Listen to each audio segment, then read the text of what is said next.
November 6th, 2005. No announcement, no press conference, no debate in Parliament.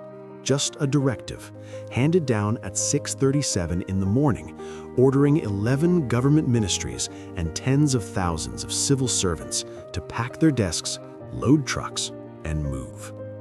To where, exactly? A patch of scrubland in the geographic center of Myanmar. A place with no name, no infrastructure, no houses, no hospitals, no roads worth the word. They were given days. The city they were building, the city they were being sent to, didn't exist yet. It still, in almost every meaningful sense, doesn't. Naypyidaw. Population, approximately 1.1 million on paper. In practice, a city that feels like a film set after the cameras have gone home.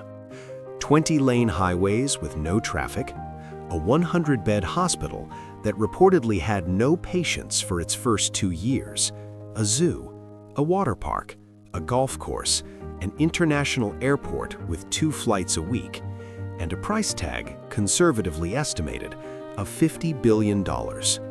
This is the story of the most expensive ghost town ever built, and why the man who built it did it in total, deliberate secret. To understand Naypyidaw, you have to understand Myanmar's geography and its paranoia. Myanmar is a country shaped by its edges. It borders China, India, Thailand, Laos, Bangladesh. Every historical threat, colonial, military, insurgent, has arrived from the coast or the border. Yangon, the old capital, sits in the south, right on the water, exposed. For the generals who ran Myanmar's military junta, the State Peace and Development Council, a name that contained exactly none of those things, this was a problem that kept them up at night. Their fear wasn't irrational, historically speaking.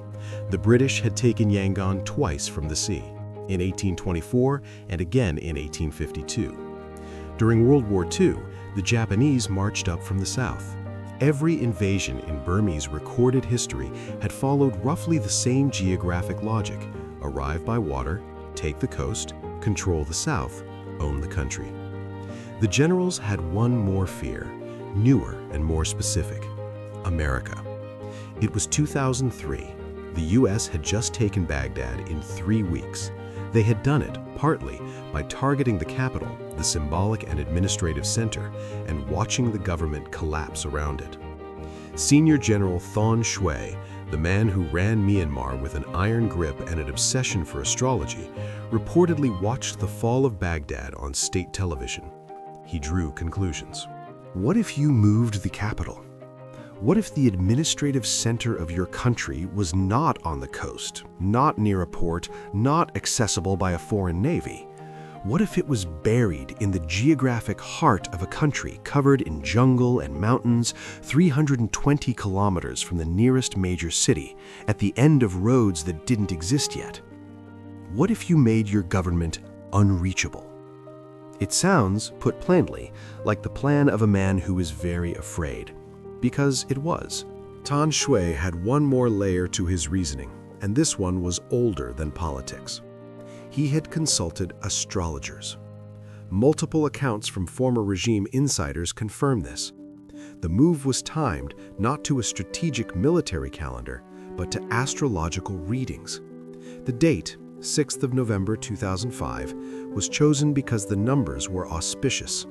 Some accounts say the exact hour, 6:37 a.m., was dictated by a numerologist.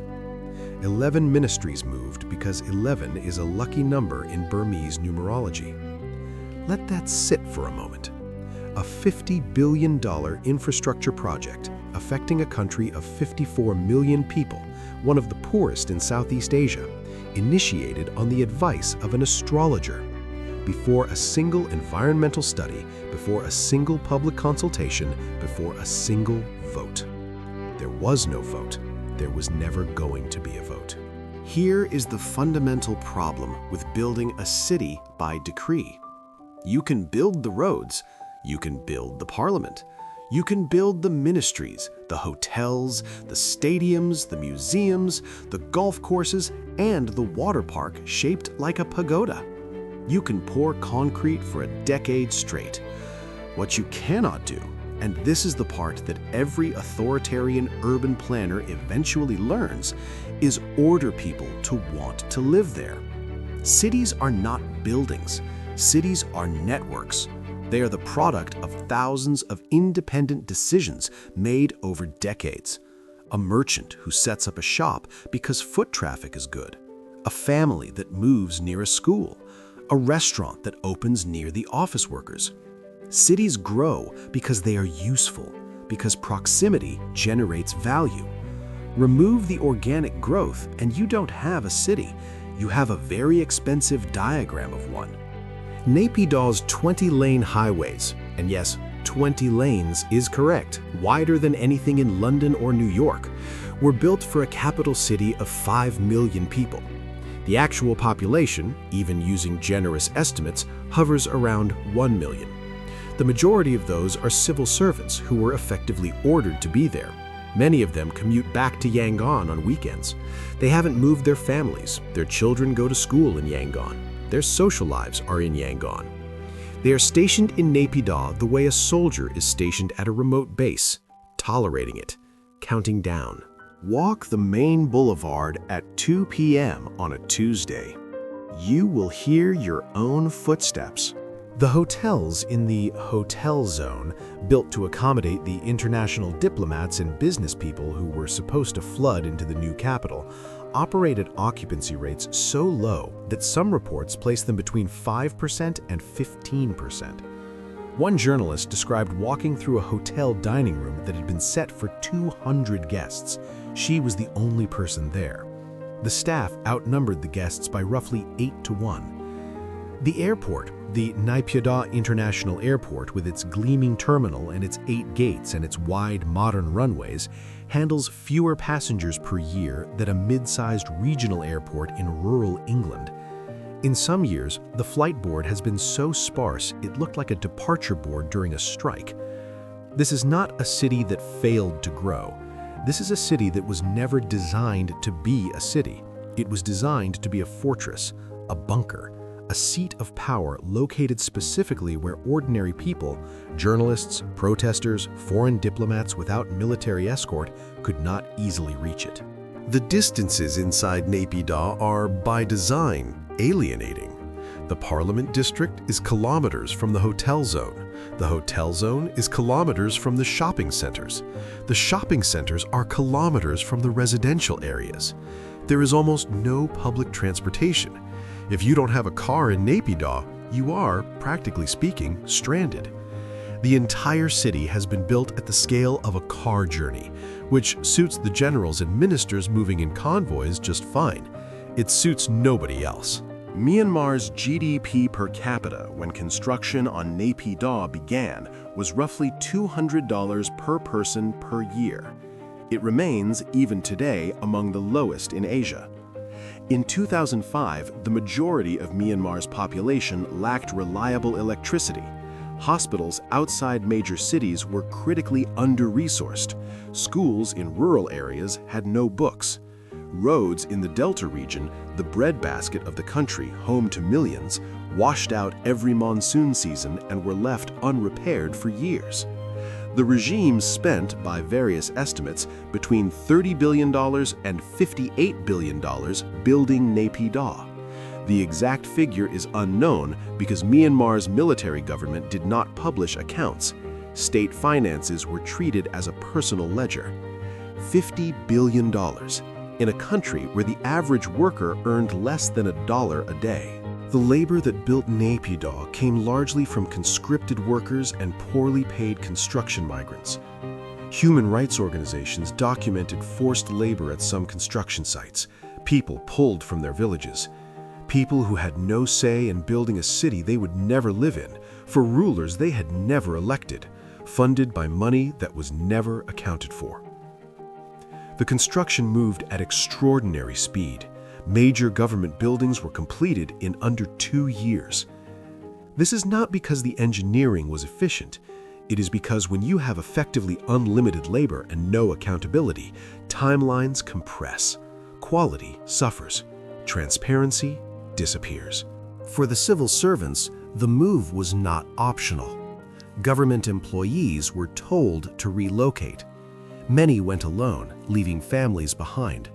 Yangon, chaotic, crowded, alive, represented everything Naypyidaw was not.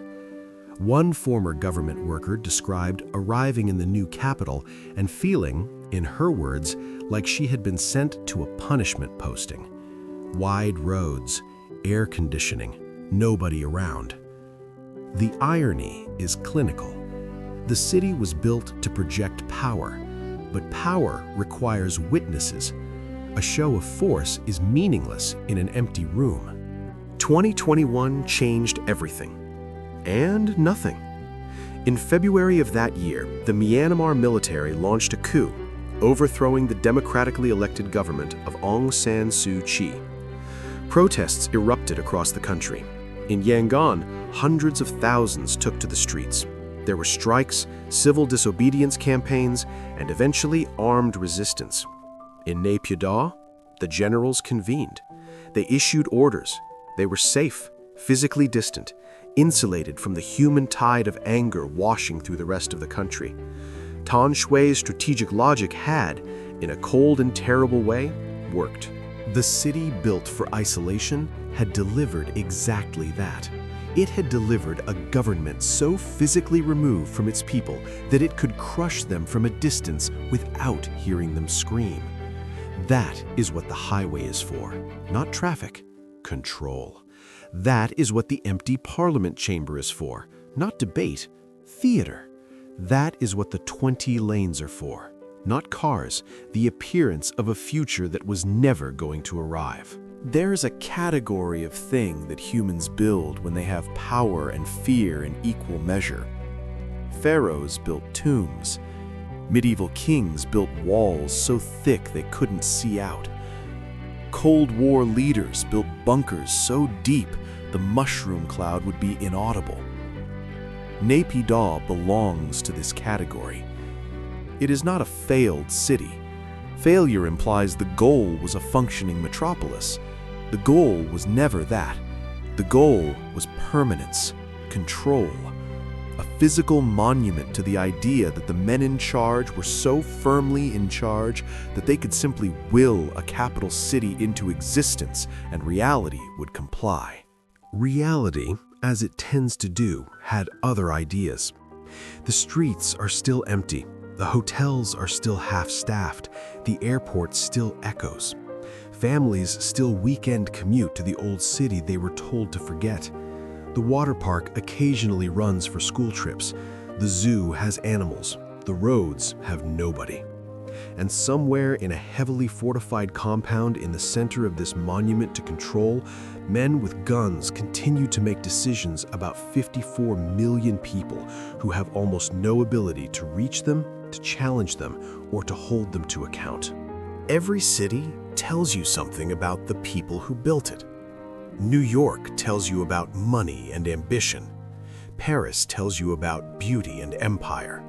Brasilia tells you about ideology and optimism. Naypyidaw tells you about fear.